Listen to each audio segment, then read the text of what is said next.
नाश्ता। अरे वाह बहुरिया, तू तो बड़ी सुबह उठ गई। हाँ अम्मा, हमें सुबह उठे की आदत है। ठीक है बहुरिया, जल्दी जा तैयार हो जाए, आज तुम्हारी मुंह दिखाई की रस्म है। अच्छे से तैयार होके आए।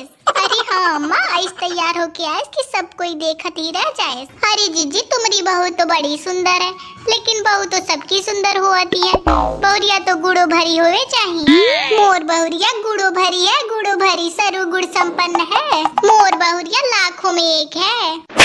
अरे हम भी तो देखा कतनी सरो गुड़ संपन्न है आपकी बहू रानी। हम भी तो सुने आपकी बहू रानी की कोयल जैसी आवाज। बहुरिया, एक मस्त गाना सुनाई दिया, हमरी नाक मत कटवाए। हाँ हाँ छोटी भाभी, हमरे चाची जी की बड़ी लंबी नाक है। एक अच्छा गीत सुनाई दो अब। बाबुल तेरी समधने ने हमें डंडों से मारा है। बाबुल तेरी समधने ने हमें डंडों से मारा है। तुमने जो बेड दिया उसे कबाड़ा बताती है।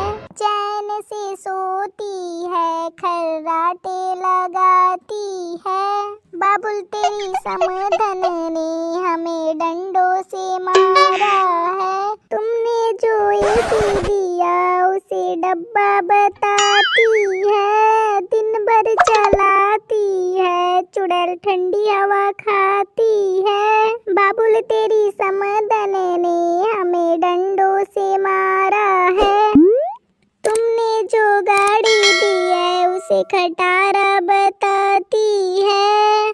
तुमने जो गाड़ी दी है उसे खटारा बताती है। शान से बैठ करके रिश्तेदारी में जाती है। बाबुल तेरी समधन तो बड़ी नखड़े वाली है। बाबुल तेरी समधन ने हमें डंडों